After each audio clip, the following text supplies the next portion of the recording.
what got me passionate was when I was working in facilities and I would see people living with dementia so poorly treated and poorly appreciated and poorly understood by both professionals, quote unquote, hands-on carers and family members. I'd watch interactions that were just really hard to listen to because it was so dismissive of somebody who was trying hard to communicate, but not able to use language in the way that we expect, not able to use their bodies in ways that you would expect. So if I were the person and I was going, whoa, whoa, whoa, whoa, whoa, people would just say, it's okay, it's okay. And it's like, well, it's not okay. Pause a second and figure out why she's so scared. And so as I got more skillful at helping, I would say, whoa, hang on, let's try something different. Because I found that when I really pay attention to people, I could get so much more accomplished because we were partnering. I wasn't doing something to her or I wasn't doing something for her. We were figuring out how to do it together. And it didn't take more time. It was just different. And so that's what really spurred me on. And of course, making mistakes makes you humble. And so a lot of the mistakes I made, when I figured out what I did, it was like, oh man, how could I have done that? And it's like, oh, I know better than that. But then when you know better, you can do better. And so I'd go back and we'd try it again and it would be different. And to me, that's the power of a relationship. And that's really what I care about in dementia, are relationships. And I think people dismiss people living with dementia as not being able to have a relationship. And it's like, it's a relationship, but it's changing. Can you let go of what was to celebrate what's possible right now? Because that's what they have. It's right now. That's it. And it's going to change again. So get ready. Yeah. Did a lot of the individuals with dementia or any have Parkinson's too, or did you have? Yeah. Yeah. So, when I first started, we thought everything was Parkinson's plus hallucinations, Parkinson's plus Alzheimer's. And it's like, sometimes it is, but sometimes what people have is now a different condition called Lewy body dementia. And you can actually start with what are called psychiatric symptoms, delusions and hallucinations, and not very much movement problem. And so everybody thinks, well, what's going on here? And then what starts to happen is more problems with mobility and mouth and able to come up with words and facial expressions. But that's not how it starts. So we know that now over 30% of all dementias involve some of these abnormal granulation tissue called Lewy bodies, sometimes in the motor, sometimes in other parts of the brain. But, for sure, people with Parkinson's are at higher risk of developing a dementia than people without Parkinson's. But people with Parkinson's can have all kinds of different dementias. It's not like an absolute, like you're only going to get one kind, and you may not get any at all. And so you're slowing down in your inability to look like you care, even though you do, because of the facial masking, can really trick people into thinking you're not getting something when you did get it. It just takes you a really long time to be able to do anything about it, if ever. And the more they push you, the more you could get rigid and inflexible and not be able to move at all. And so for me, the complexity of this really, we throw families and carers into it without preparing them for it. And then we're surprised when it goes badly. And it's like, we should be more surprised when it goes well, actually. My mother was only 69 when she passed, and she had Parkinson's 15 years, but the worst, and I won't get into it too long because we don't have time, but I found her, she had it for many years and very independent, didn't want us to know about her issues. In the last 3 years, she went down to like a big college to try and get special program, and they might have changed her medicine too much, but at 4 a.m. that night, she came back. I rushed over and I found her moving her furniture out of her house because she thought there were Nazis inside trying to harm her. It's like I rushed her to the hospital. She had a UTI and almost died. Yeah. And I saved her life, but in a way I felt like I didn't, because that's when everything, went down for the last year. So yeah.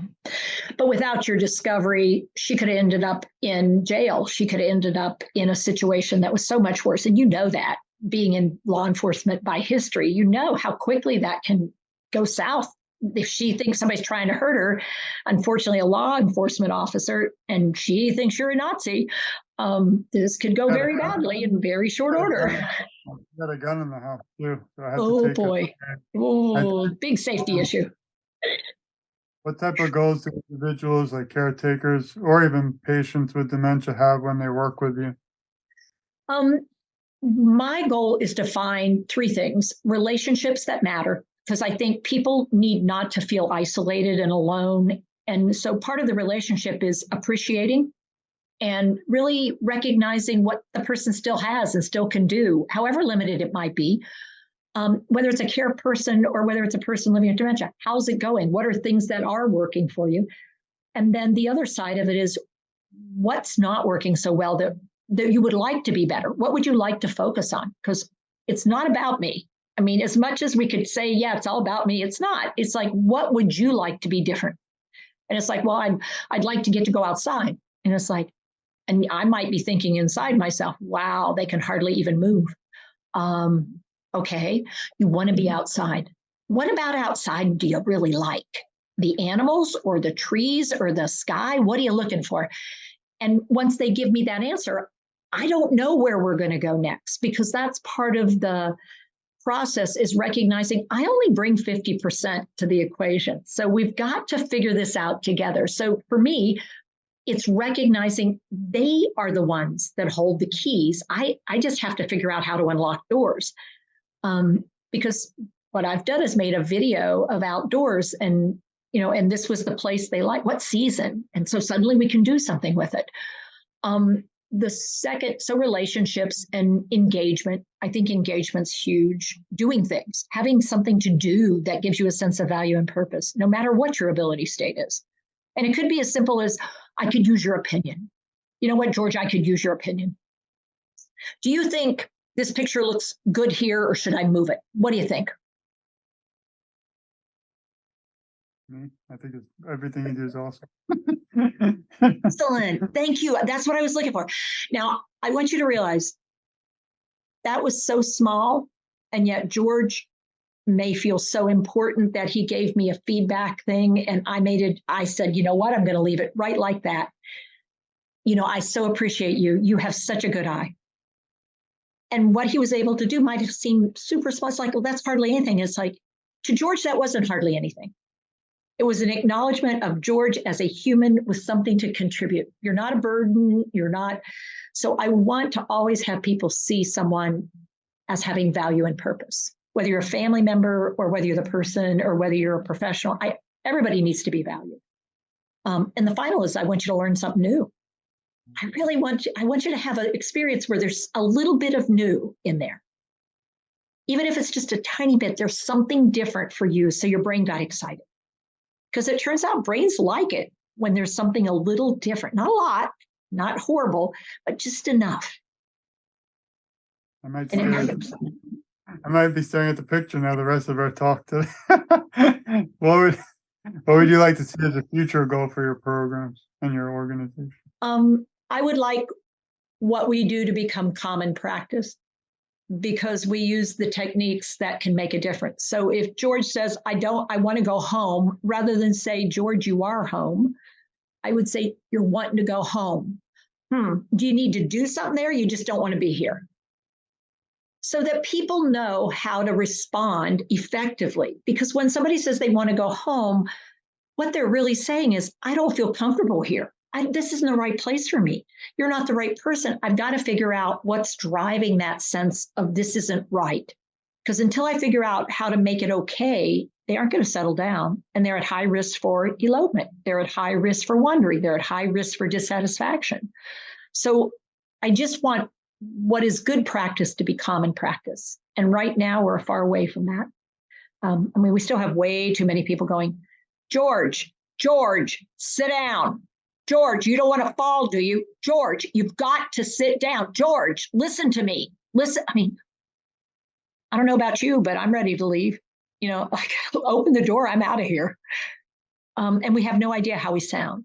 We don't appreciate what we do and the power we have in our voice, in our presence. And that's the thing I'd like to see, is people were more aware of how often they impact a situation, even they don't mean to, Mhm. by how they behave. What events do you participate in? I know I see you everywhere, but Oh, yeah, it's probably easier to do what I wouldn't do. I mean, I try to be very aware, active, present. If anybody asks me to do something, I try to figure out a way if I can do it or my team can do it.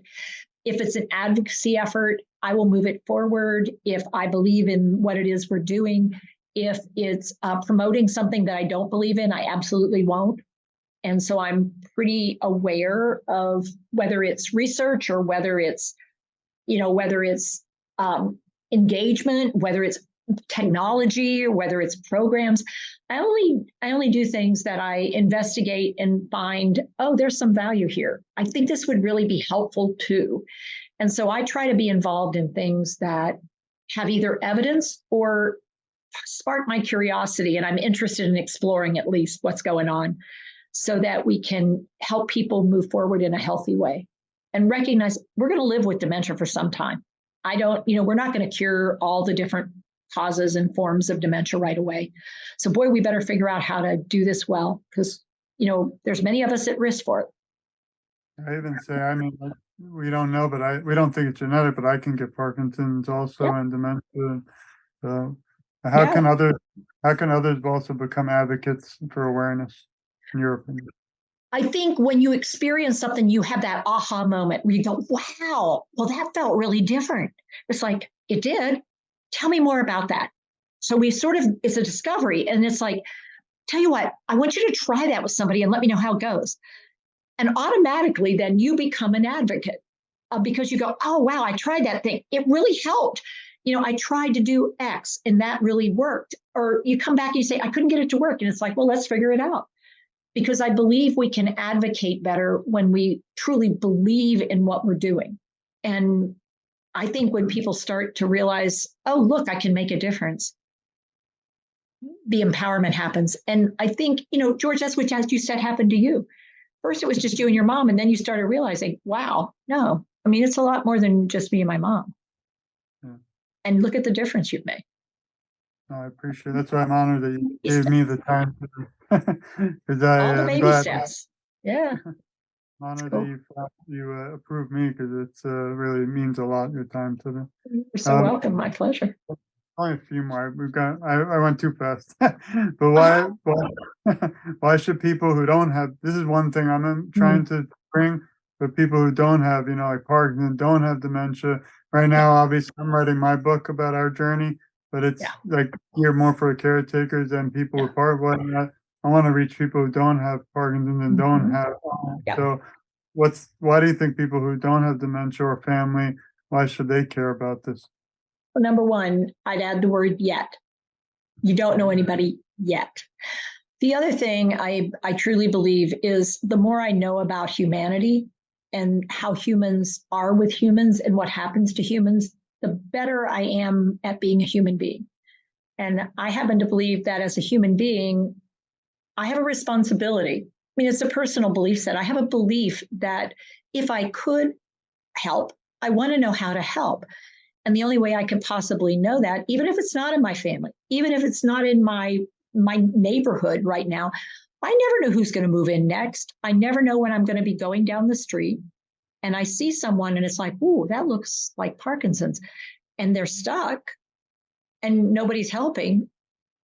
Knowing what to do in that moment and how to do it and how to support someone and what could cause harm, coming up behind them and touching them on the shoulder is a bad idea. But swinging around to the front and go, George, hey, it's Teepa. Yeah. Hey, I was going to cross over too. Tell you what, let's try marching. 1, 2, 1, 2, 1, 2.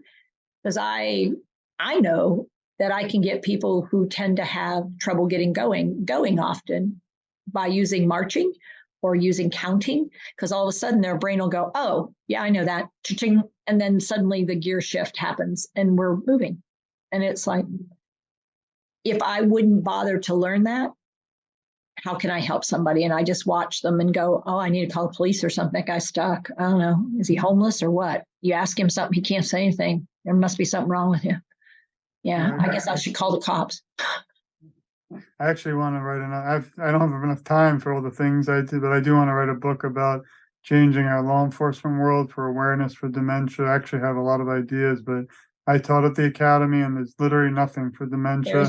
Yeah. I would tell you in North Carolina, we did some of the very first courses they ever had. And they were like, why don't they tell us this stuff? Why don't we learn this stuff? Man, I run across these people all the time. And it's like, sure do, don't you? You're the gatekeepers. Even Parkin, they're sitting at the wheel shaking.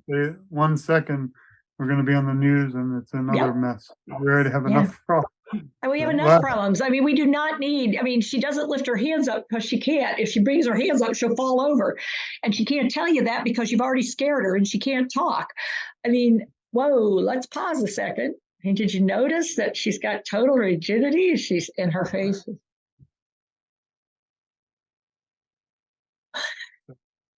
They might think of that as, failing. She's staring me down. It's like, no, she's not. She can't do anything else. Please don't do anything. Maybe hopefully we can keep in touch when I'm ready for that one. Yeah, cool. That one's actually something that needs to be changed throughout the whole US, not just, I'm in Florida, but. Yeah. Yes. Ouch. What county are you in, George? Boca Raton, so I'm right near. Oh my gosh. Oh wow. Yeah. I don't really ever see anything for dementia in Palm Beach. Yeah, because a lot of people here have it, and you just even Parkinson's will have like 2 walks a year. Is nothing. Yeah. I mean, good for you. Yeah. No, it's well, we don't want to see that stuff, so it doesn't happen here. It's like I think it does. It happens everywhere. A lot of topics for another time. I'd love to talk like these things like medical license marijuana, death with dignity, all these things no one wants to talk about. I can't even find it. They just don't want to accept it. Someday might happen. It's like we're all going to die, guys. How do you want to go? Like hooked up to a bunch of stuff and nobody being around and having a tube in? It's like, it's not going to change the outcome here. How do you want to do this? Have you thought about it? It is going to happen. I mean, I don't know how to break this to you. And you're not going to die of a heart attack in your sleep 99 out of 100 times. So get over that idea. There's no magic solution. As a lawyer, it was sad to see that Florida doesn't have death with dignity. In the last 7 days of my mother's life, she literally just had a heartbeat but didn't live. It was horrifying. But anyway, not enough about me. Last question, because I know you have a lot going on. Yeah. This is the tough one, like when you get to the gates of the pearly, whatever. Anyway, if you had one final statement or quote to leave for the community, dementia and Parkinson, what would it be? It's my tough question. It is. So if I had one thing to leave behind, it would be find me, I'm still here. Believe that I'm still here. I'm different, but I'm still here. Can you like something about me now? And can you let go of what I can't be? And can we figure this out together? On that note, I mean, I really wanted to thank you for your time. It's welcome. A pleasure and an honor. Absolutely. I wish I met you when I was going through everything, but you take the negative out. My mother was my best friend. Yeah. I was like a mom. I'm 200 pounds, 6'2", mama's boy, and we spoke like 20 times a day. But the relationships like with you and people I've met going forward has changed my life, and I still wish my mother every day, especially holidays. And the only way I cope is through speaking with individuals like yourself. So and making a difference for so many people. I mean, and that, George, never underestimate that. Who you touch, you will never know. I know how that happens because people will come back and say, you don't remember me. You've never actually met me, but you helped me when I was in a really hard place. And so that's what's happening for you too. Again, I'm grateful. And if you ever need me for anything, I'm always here. And if you have time, check out www.TogetherForSharon.com. And